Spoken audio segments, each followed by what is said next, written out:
Alright, hello everyone, Lore Master of Sotek here. I've got another replay for you guys. This time I'm playing the Empire to go along with my Future of the Empire video that we made a few days ago, or almost last week. So to quickly go over my build, because we start off with some action pretty close here. As you can see, these bolts coming in for my Outriders. I took this particular strategy from this Gelt build from Turin and Dov plays is where I pretty much have seen it. I've got 3 units of Outriders who are kind of probably one of the best performing units in the Empire roster right now. For an infantry front line, I've got 3 units of swordsmen because they've got high enough melee defense that they'll hold in combat, and their stats are good enough that they can beat most Tomb King infantry as long as it's not like Tomb Guard. Then I've got 2 units of great swords to help with anything a little bit heavier than that, to allow me to, of course, butcher Tomb Guard, but on top of that be able to be pretty efficient against any Ushabti or constructs. Going along with that, I also grabbed 2 units of Halberdiers for their armor-piercing anti-large damage, just to give me some really strong, reliable anti-large. Then I've got a unit of crossbowmen just because I had some extra money, and I pretty much picked them up for counter battery fire with enemy archers. Then I have 2 witch hunters, both of which have accusation, and one of them has the Skull of Catan item, just because I know Tomb King players tend to rely really heavily on their magic, and Skull of Catan, you just cast it on a wizard and it reduces his winds of magic by quite a bit. Then I've got Balthazar Gelt with all of his passives, his Staff of Volans, and then the only spell I have is Final Transmutation. And then over here, hiding in the forest, I have some Reiksguard and Knights of the Blazing Sun that I'm going to save for once I have a handle on what's going on. Then for my opponent, he has the generic Tomb King on a chariot. Looks like he's got the armor, which I have to do this to be able to click on him, because problems. So he's got the Scorpion armor, which means when he's almost dead, he gets 22% ward save. And then he's got the leadership buff, Tomb Strike, which gives him terror and a good buff to his damage. And then, of course, he's got the curse and My Will Be Done. He has a Nehekaran wizard who has almost the entire lore. Actually, it looks like he does have the entire lore. 1, 2, 3, 4, 5. Yeah, he has all 6 spells, which is kind of surprising. And he also has nefarious Scroll of Incantation, which gives him more magic depending on how many troops he has in the area. He's got 2 units of Skeleton Spearmen on the flanks, 2 units of Tomb Guard with halberds, 2 units of Tomb Guard, one of which is the Kepra Guard. Then he's got a Tomb Scorpion, which is a really powerful unit. 2 units of Ushabti with Great Bow that started off ahead of the army on the top of this cliff so they could trade counter battery. But of course they're getting chased off now by the Outriders. And then finally he's got a group of Necropolis Knights with halberds who have pretty substantial armor piercing and anti-large. So let's go ahead and move things a bit, because it takes a while for us to kind of get to grips with each other. So I've already started exchanging counter battery with him pretty successfully. He's popped Nair's Incantation to increase his defensive capability, so I'm not going to be hurting him too bad for a bit. He also dropped Usirian's Incantation of Vengeance, which is going to hurt here, and I'm about to make a really big mistake here. So I get pretty aggressive with Gelt, trying to get off Final Transmutation Overcast. And I do get it off, but then he immediately turns around and jumps on me with these Necropolis Knights, who are going to beat the hell out of me. So I get my archers on them, and then I turn my Outriders, and look how much damage a single volley of that did. That killed one and brought them down 1/4 of their health. Meanwhile, Final Transmutation took his Lich Priest down to about half health. His Tomb King went down for about 1/4, and his Scorpion took some damage as well.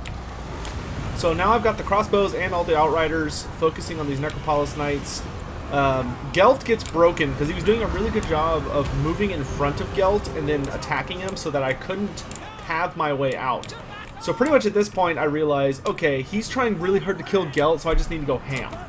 So I do pop my first accusation on the Tomb King, who popped his Tomb Strike, which of course is buffing his attack damage, which he was hoping to kill Gelt, but he went a little too ham with not enough support. He should have moved up his entire army, I think. That way, when all my troops ran forward, he wouldn't be punished as badly as he was. So you see the curse is going off now. It's going to catch a few of my guys, but it's not too bad. The Necropolis Knights are pretty much dead just due to the sheer volume of shooting I've put into them. The Tomb Scorpion came forward to help break the Tomb King loose, but of course I've got 2 units of halberds closing in on him. And then at this point, my Knights all came down this flank and were going to charge into the Necropolis Knights, but he moved up his Tomb Guard and caught me. So my Great Swords and Swordsmen moved forward, or actually I think that's, yeah, that's both of my Great Sword units moved forward to fight these Tomb Guard units. And then watch what he does here. So he's trying to lure me in with this Tomb King. And I am trying to micro numerous things like killing this Tomb Scorpion. So I bring in all my guys here. And what he does is actually pretty clever. He runs through his spearmen with the chariot, which allows him to pass through, and I get caught. But unfortunately for him, I had my eyes on another prize, and I basically just run straight through his back line, going after these Ushabti with great bows.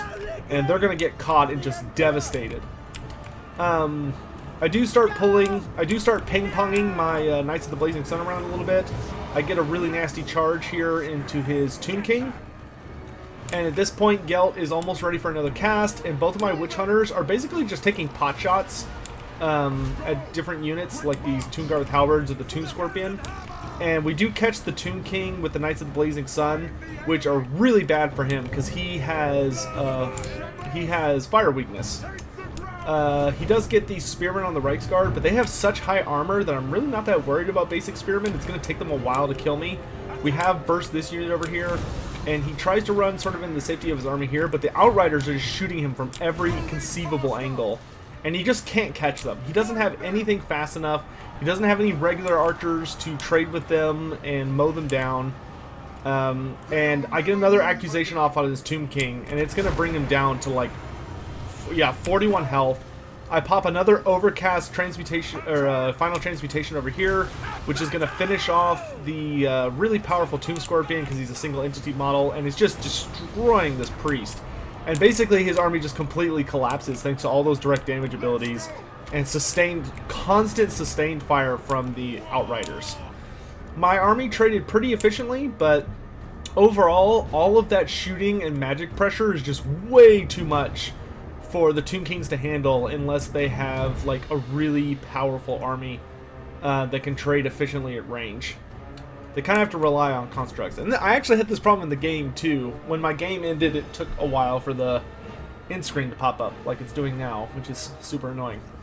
But you can see my army actually almost fell apart because I'm still getting used to playing the Empire again. And Gelt almost got caught, and that would have actually been really bad if he had gone down so early.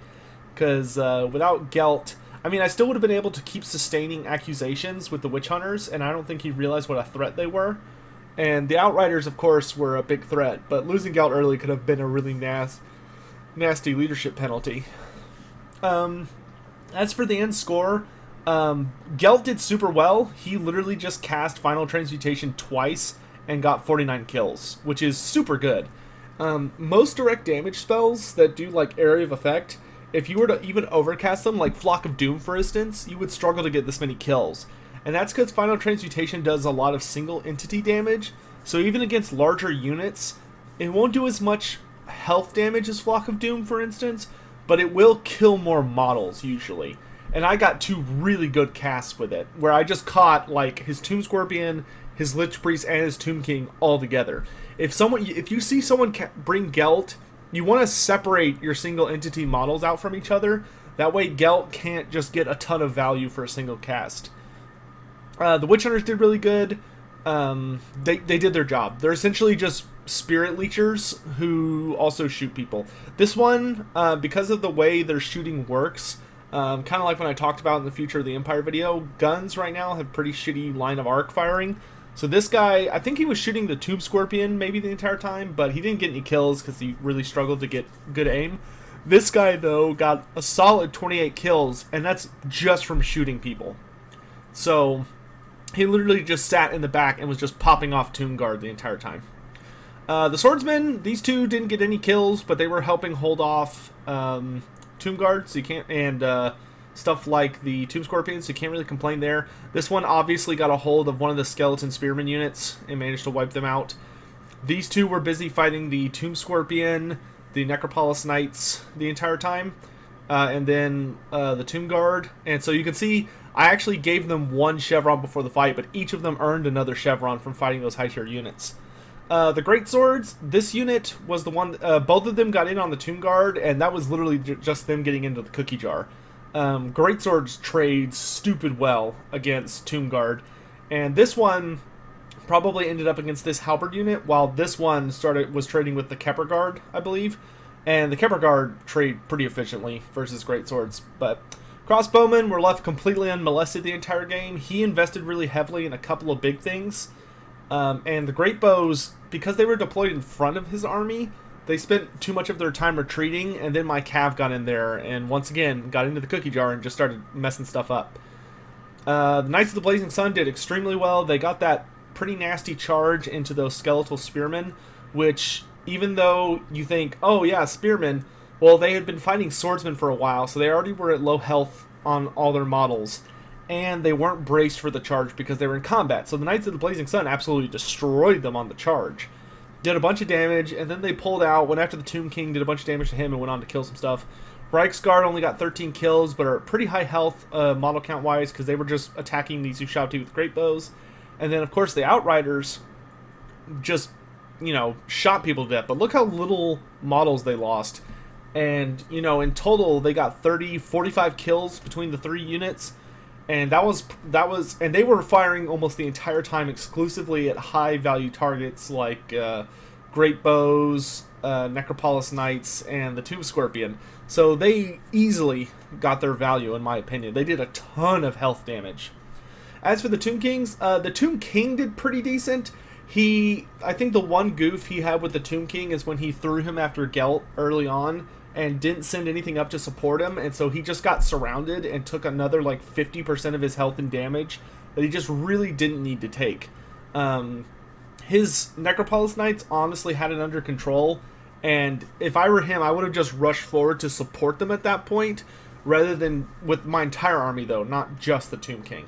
The Lich Priest was mostly doing support spells, so you don't need to really worry too much about kills. The Spearmen did not trade well, but that's just Tomb Kings in a nutshell. This group of Tomb Guard with halberds got obliterated, and these guys were because they were chasing these Outriders the entire time. They never caught anything, so they just got shredded and died. These ones traded, you know, against my infantry fairly evenly, but they didn't really get that many kills, even compared to my guys, and these guys are much more valuable. Tomb Guard have to have a lot of support to perform well. Ushabti had some pretty good volleys early game and managed to kill a couple Outriders and shred a couple targets, but when they get caught, they just fall apart. Tomb Scorpion earned a chevron, and so did the Necropolis Knights, I believe. And these are pretty good units. The Necropolis Knights are pretty hard to make work. I think he may have sprung with their trap a little too early. I think it would have been better to wait until I was in combat and then circled around and gone after the Witch Hunters and the Archers. Because if you see Gelt has Final Transmutation, you really don't need to go ham on him because he's only going to cast probably 2 spells the entire game. It's better to focus on something that's going to have a much more constant impact, like Witch Hunters, who have Accusation. They have infinite amount of uses of Accusation, which probably needs to change. And it also has a fairly short cooldown compared to Final Transmutation. And they're not bad in combat, and they have an excellent shooting attack. So these guys should have been a much higher priority with the Necropolis Knights. And then finally, Tomb Scorpion did good, but he always does good as long as he's up against a decent target. So hopefully you guys enjoyed this game. I'm going to be trying to play a lot more different races. Probably going to focus on the Empire for a little bit for now. So hope you all have a great night. We've got a lot of Vermintide stuff coming soon, so I hope you're looking forward to that. Have a good night, guys. Bye.